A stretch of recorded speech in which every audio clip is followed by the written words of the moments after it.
आजच्या भागामध्ये आपण पाहणार आहोत की लक्ष्मी जी आहे ती सारखा बँकेला कॉल करायचा प्रयत्न करत असते, पण बँकेचा काही केल्या कॉल लागत नसतो. त्यानंतर बऱ्याच वेळाने बँके कॉल रिसीव करतो. बँके जसा कॉल रिसीव करतो ना, तसं मात्र आता इकडे बघू लागतात सगळेजण की बँकेला काय झालं आहे. तर बँकेला झालेली जखम आणि हे सगळं काही पाहून ना आता घरात सगळ्यांनाच धक्का बसतो. मग लक्ष्मीला आता सुचत नसतं की काय करावं. तेच आता इकडे पाहायला मिळत असतं की लक्ष्मी खूप जास्त रडत असते, तेव्हा बीना तिला सावरत असते. तर दुसरीकडे आता जेवण सगळं रेडी झालेलं असतं. जयंत पूर्णपणे तयारीत असतो. तेच आता त्याच्या लक्षात येतं की आपण एवढं छान जेवण बनवलं आहे ते फक्त आपल्या जानूसाठी. मग जानू इकडे ना काही लिहित असते, कारण ती सगळ्या गोष्टीचा बदला कसा घ्यायचा याचा आता टाईम टेबल बहुधा बनवत असावी. कारण आहे ना, तिला आता आजीवर हल्ला झालेल्या आणि ह्या सगळ्या गोष्टी आठवत असतात आणि ह्या प्रत्येक गोष्टीचा बदला तिला घ्यायचा असतो. आणि ती आता म्हणत असते की तुला जयंत मी तेव्हाच संपवला असता, तेव्हाच तुला पोलिसांच्या ताब्यात दिला असता. पण जर तुला पोलिसांच्या ताब्यात दिला तर त्याला अर्थ उरणार नाही ना, कारण मला तुला चांगलंच लटकवायचं होतं आणि यासाठी मी हे सगळं काही करत आहे. दुसरीकडे मात्र आता पाहायला मिळतं जयंतने फोन केलेला असतो आणि तो जानूला बोलावून घेतो. जयंत जेव्हा जानूला बोलावून घेतो ना, तेव्हा जानू देखील हसत असते आणि हो येते असं म्हणते, कारण जयंतने आता जानूला जेवायला बोलवलेलं असतं. तर जानू ही लगेचच खाली जायला निघते, कारण जानूलाही असंच वाटत असतं की आता आपण पटकन खाली जायला हवं, बघायला हवं की नेमकं काय झालं आहे. मग जानू बघते तर काय खूप छान असं सगळं सजवलेलं असतं आणि ते ताट वगैरे सजवलेलं बघूनच ना जानू खुश असते. जानू त्याला म्हणते की एवढं सगळं काय करत होती सर करायची. त्यावर तो म्हणतो की बायकोसाठी एवढं तर मी करू शकतो ना. आणि असं बोलून आता तो तिला जेवायला वगैरे देत असतो वाढून. आणि जेव्हा तो जेवण वगैरे देत असतो ना, तेव्हा मात्र आता जानू जी त्याच्याकडे आहे ती बघत राहते. जानू जेव्हा त्याच्याकडे बघत असते तेव्हा तिला म्हणत असते की काय झालं आहे. त्यावर जानूला तो म्हणत असतो की काय नाही, आज ना मला तुझं गाणं ऐकायचं आहे, सो प्लीज गाणं गाना. मग आता ती त्याला ना गाणं गाऊन दाखवते. जे गाणं आहे नको चंद्र तारे, ते वाला गाणं ती त्याला गाऊन दाखवते. तेव्हा आता तो ऐकतच राहतो. मग आता एकदा गाणं गाऊन तर होतं, मग एकदा गाणं गाऊन झाल्यानंतर ते गाणं संपल्यावर तो म्हणतो की प्लीज जानू परत एकदा. म्हणजे ना तो जेव्हा पुन्हा एकदा तिला गाणं गायला सांगतो ना, तेव्हा आता जुने दिवस आठवू लागतात जानूला, की जानूला ह्याने कशा पद्धतीने छळलं होतं. आणि ते सगळे दिवस तिला आठवल्यावर ती आता विचार करते की नाही, ह्याला पुन्हा गाणं गाऊन दाखवायचं नाही. तिला आता तो जेवायलाही देत नसतो, सारखा फोर्स करत असतो गाणं गाऊन दाखवण्यासाठी. पण मात्र ती आता काहीसुद्धा कबूलत नाही. ती आता शांत राहते. तेवढ्यातच तिचा फोन वाजतो. तिला वाटतं की विश्वाचा फोन आलेला आहे. मग तो फोन ना लगेचच जयंत उचलतो. जयंतने फोन उचलल्याबरोबर जयंत फोनवर बोलत असतो. तर इकडे मात्र आता लगेच जानू म्हणत असते की कोणाचा फोन आलाय द्या इथे. मग तो ना आता त्या मोबाईलमधलं गाणं ऐकवतो तिला. मग जानू म्हणत असते की काय आहे. तर जानूला जयंत सांगत असतो की कॉलर ट्यून ऐकत होतो, बाकी काही नाही. असं बोलून तो आता मोबाईलमधली कॉलर ट्यून ऐकवतो, कारण तू तर गाणं गात नाही आहे, निदान हे तरी गाणं ऐकू असं म्हणून तो ते ऐकवत असतो. त्यावर जानूला राग येतो. जानू सरळ त्याची कॉलर धरते आणि त्याला म्हणते की गाणं मी गाणार आणि तुम्ही ऐकायचं, इतर कोणाचाही आवाज ऐकायचा नाही, कळलं का. मग जानूचा हा असा वेगळाच अवतार बघून ना आता मात्र जयंतला कळत नसतं की काय करावं ते. मग नंतर जानू त्याची कॉलर सोडते आणि जेवायला सुरुवात करते. पण जयंत मात्र आता जानूला घाबरून गेलेला असतो. दुसरीकडे आता पाहायला मिळत असतं की बँकेला पटकनच घरी आणलं जातं. बँके जेव्हा घरी येतो ना, तेव्हा मात्र आता लक्ष्मी त्याची काळजी करत असते आणि त्याला सगळ्या काही गोष्टी विचारत असते. काय झालं होतं नेमकं, कसं झालं, ह्या सगळ्या काही गोष्टी. त्यावर आता तो खाणाखुणा करून सांगत असतो की मी जात होतो आणि तेव्हाच ती लोक आले आणि त्यांच्याबरोबर माझी काहीतरी गडबड झाली आणि मग नंतर त्या माणसाने मला मारलं. हे सगळं काही आता आता सांगितलं जातं. आणि जेव्हा या सगळ्या काही गोष्टी सांगितल्या जातात ना, तेव्हा मात्र आता लक्ष्मी ही बँकेला म्हणत असते की कसली माणसं असतील ती. मग तेव्हा वीणासुद्धा हे ऐकत असते. वीणा म्हणत असते की आई, ह्या सगळ्या काही गोष्टी भावना आणि त्याचसोबत जानूलासुद्धा सांगायला हव्या. इकडे आता जानूचं जेवण वगैरे झालेलं असतं. जानू बसलेली असते. ते जयंत एकटक तिच्याकडे बघत असतो. तर जयंतचा फोनही वाजत असतो. तर जानू जयंतला म्हणत असते की सर, तुमचा फोन वाजतोय. मग तो बोलतो की नाही, मला काही महत्त्वाचं नाही आहे. पण ती आता फोर्स करते आणि त्याला तो फोन उचलायलाच लावते. आणि जेव्हा तो कॉल उचलतो ना, तेव्हा मात्र आता इकडे जयंत जो आहे तो मात्र आता ऐकतच राहतो. जयंत आता म्हणत असतो की काय चाललंय हे नक्की. आणि तेव्हाच ना जयंतने कॉल रिसीव केलेला असतो. जयंत जेव्हा कॉल रिसीव करतो तेव्हा त्याला सांगितलं जातं की अर्जंटमध्ये तुम्हाला ऑफिसला यावं लागेल. जयंतला जायचं नसतं तर जानू त्याला फोर्स करते, कामाकडे दुर्लक्ष करू नका आणि तसंही मी आपलं दोघांचंही बोलणं तासनतास मिस करेल. आणि असं बोलून आता ना ती जोपर्यंत त्याचा ब्लेझर आणायला गेलेली असते तोपर्यंत त्याने जामर जो घरात लावलेला असतो तो ऑन केलेला असतो, जेणेकरून ना जानूचा आता कोणाशीच कॉन्टॅक्ट व्हायला नको. जानूने जयंतला यासाठी पटकन कामावर पाठवलेलं असतं की तिला ना विश्वासोबत बोलता येईल. तिला आता विश्वासोबत पुढचं प्लॅनिंग करायचं असतं आणि त्यासाठी तिने आता त्याला कामावर पाठवलेलं असतं. पण आता जयंतने जामर बसवलेला असतो, त्यामुळे आता जानूचा कॉन्टॅक्ट काही होऊ शकणार नसतो. जयंत निघून तर जातो. तर इकडे मात्र आता जी नीलांबरी आहे ना, ती मोबाईलमध्ये आता मोबाईल घेऊन बसलेलीच असताना स्वतःचा व्हिडिओ वगैरे शूट करत असते. आणि ती आता म्हणत असते की बघितलंस का, आता हे असं केल्यावर आता तिला मात्र भावना काही धडे देत असते, जे काही तिला आता शिकायचे आहेत, जे काही आता निवडणुकीसाठी तिला ते कामात येणार आहे. त्यानंतर ती बसून थेट सिद्धूला ऑर्डर करते की मला चहा आणून दे. तर इकडे भावना नाईलाज म्हणून सिद्धूला मस्का लावते आणि सिद्धूला चहा आणण्यासाठी पाठवते. चहा दिल्यानंतर आता ती म्हणते की ओ मास्तरीणबाई, जरा थांबा, आम्हाला ब्रेक हवा आहे, जरा आम्ही खाऊन घेतो, असंही ती आता म्हणू लागते. आणि मग तिच्याकडनं तो ब्रेक घेते आणि मग काय ती आता सुरुवात करते चहा प्यायला. मग ती काही गोष्टी सांगत असते. तेवढ्यातच ना इकडे आता जयंतला वीणाचा कॉल आलेला असतो आणि वीणाने कॉल केलेला असतो त्या गोष्टी सांगायला की आता बँकेचा अपघात झाला आहे आणि या सगळ्याच्या मागे कोण आहे हे सुद्धा आता शोधून काढायला सांगितलेलं असतं. आणि त्यामुळे सिद्धू म्हणतो की हो.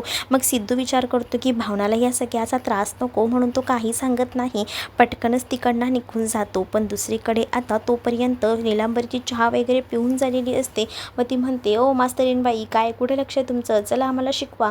मग आता तिला शिकवायला लागतं. दुसरीकडे आता जयंत गाडीने निघालेला असतो. तेच वीणाचा फोन येतो. वीणा आता जयंतला सांगत असते की मीना कॉल करत होती आपल्या जानूला, पण तिला कॉल लागत नाही आहे, बँकेचा ॲक्सिडेंट झाला आहे, जरा तुम्हाला इकडे यायला जमेल का, असंही आता म्हटलं जातं. तेच आता जयंत म्हणतो की मी तर कामासाठी बाहेर जातोय, घरी गेल्यावर मी जानूला सांगेन, असंही आता तो वीणाला सांगतो आणि त्यानंतर फोन ठेवतो. तर दुसरीकडे मात्र आता पाहायला मिळत असतं की इथे फोन ठेवल्यावर जयंत खूप जास्त चिडचिड करत असतो. म्हणजे त्याचं म्हणणं हे असतं की आमचं लग्न आताच झालं आहे तर आम्हाला ना जराही ही लोक अशी प्रायव्हसी म्हणून देत नाही आहे. इकडे आता जी जानू आहे ती कॉल करायचा प्रयत्न करत असते, पण जानूचा काही कॉल लागत नसतो. मग जानू आता विचार करते फोन लागत नाही, निदान मी त्याला भेटून तरी येते, असा विचार करून ती आता घराचा लॉक ओपन करायचा प्रयत्न करते. पण घराचं लॉकही ओपन होत नसतं. मग ती आता विचार करते की हे सगळं काय होऊन बसलेलं आहे. सगळीकडनं आता तिला एकदमच ना असं बधीर व्हायला झालेलं असतं, सुचत नसतं की काय करावं ते. तर दुसरीकडे मात्र आता जयंत गाडी चालवत असतो. जयंतला लगेच जात असतं ना, ती पासवर्ड टाकत असते म्हणून. मग तो म्हणतो की जानू, तुला काही आता मोबाईलही लागणार नाही आणि बाहेरही जाता येणार नाही. दुसरीकडे जानूच्या लक्षात येतं, जानूला जुन्या भूतकाळातील गोष्टी आठवतात. तेव्हासुद्धा ती कॉल करायला बघायची, पण तेव्हा तिचा फोन लागायचा नाही. मग आता तिच्या लक्षात येतं की काहीतरी गडबड आहे आणि म्हणूनच आता ती लगेचच इकडे तिकडे बघत असते. तिला कळतं की जामर लावलेला आहे, म्हणून मग ती प्रयत्न करते की कुठे जामर आहे. बघते तर आता तिला त्या बुक्सच्या मागे तो जामर दिसतो.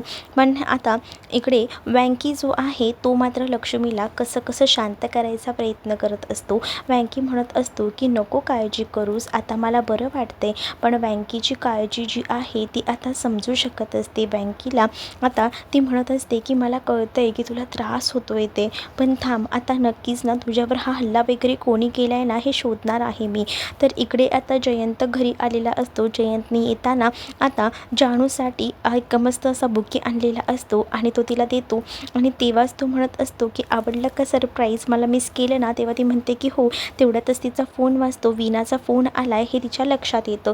मग तो इकडे तो विचार करतो की मी तर घरात जामर ऑन करून गेलो होतो, मग आता हिच्या फोनची रिंग कशी वाजली हा विचारही त्याच्या डोक्यामध्ये येऊ लागलेला असतो. मग तो विचार करतो की काय करावं काही सुचत नसतं.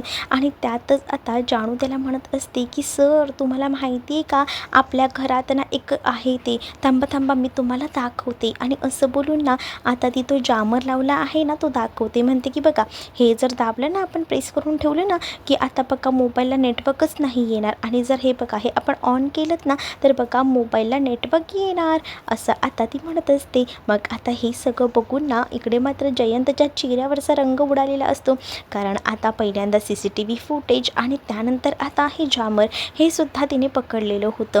तेवढ्यातच वीणाचा फोन का सारखा येतोय म्हणून तिने कॉल रिसीव केलेला असतो. तर वीणा आता म्हणत असते की जानू इकडे प्रॉब्लेम झालेला आहे. तर वीणा विचारत असते की वीणा सांगते की काय झालं आहे ते. मग जानूला टेन्शन येतं. जानू म्हणते की बापरे एवढं सगळं झालं का, थांब मी आता लगेचच येते, थांब मला निघावं लागेल. आणि असं बोलून आहे ना मग आता ती मागचा पुढचा विचार न करता पटकनच निघालेली असते. मग जानू म्हणत असते की आपल्याला जावं लागेल, जयंतला जायचं नसतं. पण जानू त्याला म्हणते की तुझं जर माझ्यावर प्रेम असेल तर नक्कीच तू माझ्यासोबत येशील. आणि मग काय तो हो बोलतो आणि मग त्याला जावं लागत. इकडे आता हरीश गाडीने चाललेला असतो. तेच त्याच्या गाडीच्या मध्ये आता सिंचना आलेली असते. आणि सिंचना जेव्हा येते तेव्हा सिंचना त्याला मोबाईलमधला आरतीचा आणि त्याचा एकत्र फोटो दाखवते आणि विचारत असते की आता हे काय आहे, म्हणजे बायको नाही आहे तर बायकोच्या गैरहजेरीत दुसऱ्या कोणत्याही मुलीसोबत फोटो काढून सोशल मीडियावर टाकणार का. त्यावेळेला हरीश तिला सांगत असतो की तसं काही नाही आहे. तो समजावतो की असं नाही आहे, असं आहे, ते ॲडसाठी आली होती, पण तरीसुद्धा तुझं काय चाललं आहे ना हे मला कळतं आहे, असं बोलून ती आता चिडत असते. आणि जेव्हा ना ती चिडचिड करत असते तेव्हा हरीशचाही आता तोल जात असतो. हरीश तिला बोलत असतो पण सिंचना आता त्याच्या कानाखाली वाजवते आणि त्याची लायकी काढू लागते. तुझ्यामुळे आज आपलं सगळं कुटुंब उद्ध्वस्त झालं आहे. त्यावर आता हरीशही शांत बसत नाही. रस्त्यावरच त्यांची भांडणं होऊ लागतात. आता त्यांची इतकी भांडणं वाढत चाललेली असतात ना की इकडे मात्र आता लोकही जमलेली असतात. तेव्हा हरीश सिंचनाला सरळ म्हणतो की तू ना माझ्या कुटुंबाचा नाश केलेला आहेस, माझ्या आईवडिलांची जी काही पुण्याई होती, जमिनीचं पेपर, ते सगळे काही तू गहाण केलेस आणि गहाळ केलेस आणि वर चोर आहेस तू, हे सुद्धा तो आता बोलत असतो. दोघांचं तू मी सुरू असतं. या तिला बोलतो की काय बोलत बसलोय मी तुझ्याशी, खरंच ना तुझ्याशी बोलून काहीच उपयोग नाही आहे, कारण इथे काहीच भेटणार नाही आहे. मी आता जातोय, तसंही मला बँकेचं ॲक्सिडेंट झालं आहे त्याचं टेन्शन आहे, कारण तो डिलिव्हरी द्यायला गेलेला असतो. दुसरीकडे आता इकडे संतोष सगळं काही प्रकारांना बघत असतो आणि संतोषला राग येत असतो की बघितलं का या दत्तक मुलाचं किती काय करताय. संतोषला आता जानू आणि जयंत सुद्धा आलेले दिसतात. तर जानू आता बँकेच्याच बाजूला जाऊन बसलेली असते. हे जयंतला आवडत नसतं. मग जयंत जानूला म्हणत असतो की तू एवढं जवळ कशाला त्याच्या बसलीस, थोडं लांब बसणार, त्याला एवढं लागलेलं आहे. पण जानूला कळत असते की जयंत कोणत्या उद्देशाने बोलत आहे ते, आणि त्यामुळेच ना आता जानू जी आहे ती म्हणत असते की तुम्ही शांतच बसा, मला कळतंय काय करायचं आणि काय नाही ते. जानूच्या मनात आता एक नाही अनेक विचार येऊ लागलेले असतात की हा मला लांब का व्हायला सांगतोय ते, आणि त्यामुळेच आता ती शांत असते. तर दुसरीकडे मात्र आता जो संतोष असतो ना तो रागातच बघत असतो. संतोष आता म्हणत असतो की वा, जेव्हा मला लागलं होतं, जेव्हा मला जयंतने मारलं होतं तेव्हा माझ्या डोक्याला बऱ्यापैकी मोठी पट्टी होती, पण तेव्हा मला कोणी विचारलं नाही कसं झालं काय झालं, आणि आता ह्या बँकेला एवढं लागले तर एवढा मोठा इश्यू केलेला आहे. मग दुसरीकडे मात्र आता आजीसुद्धा आलेली असते. आजीच्या मनात हेच वाटत असतं की या जयंतने तर मारलं नसेल ना बँकेला, असा विचारसुद्धा आता मनामध्ये येऊ लागलेला असतो. तेच आता दुसरीकडे मात्र आता एकटीच निलंबरी बसलेली असते फोटोज वगैरे काढत. तिचा आता वेगळाच थाट सुरू असतो आणि तेवढ्यातच ना आता फोनवर फोन आलेला असतो सिंचनाचा, आणि सिंचना जे काही तिने केलं आहे ना त्याबद्दल ती आता सांगू लागते.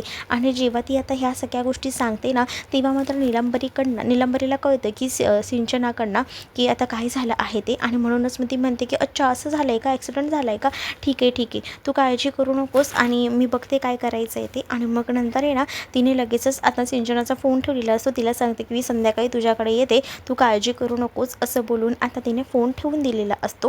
तर दुसरीकडे मात्र आता नीलांबरी म्हणते की अच्छा मगाशी तो तिथे गेला आहे, तर मला माहीत नव्हतं, पण आता ही गोष्ट भावनाला सांगायला हवी. भावनापासून कशाला लपवायचं ही गोष्ट असाही विचार ती करू लागते. मग सिंचनाचा फोन ठेवून नीलांबरी लगेच भावनाला काडी लावायला जाते. आणि तुला माहिती का गं आपला सिद्धू कुठे गेला आहे ते? ती म्हणते मलाच नाही माहिती कुठे गेले आहेत ते, बहुतेक पार्टी ऑफिसलाच गेले असते. भावना म्हणत असते, पण तेव्हा नीलांबरी म्हणते की माझी परवानगीशिवाय तो पार्टी ऑफिसला सुद्धा जाऊ शकत नाही. मला माहिती आहे ना तो पार्टी ऑफिसला गेला नसणार आहे. तुला मी सांगू का, तो तुझ्या घरी गेला आहे. पण कशासाठी? तुझा तो दत्तक भाऊ नाही का? कोण? माझा भाऊ? हां काय झालं त्याचं? तुझ्या त्या दत्तक भावाचा ना ॲक्सिडेंट झाला आहे खूप मोठं, आणि त्याचसाठी तो तिथे गेला. ही गोष्ट आता जशी भावनाला कळते तशी भावनासुद्धा तातडीने बाहेर पडते. तर तुम्हाला हा भाग कसा वाटला हे नक्कीच मला कमेंटमध्ये सांगा, आणि अशाच नवनवीन भागांसाठी आपल्या चॅनलला सबस्क्राईब नक्कीच करा. चला तर मग भेटूया पुढच्या भागात.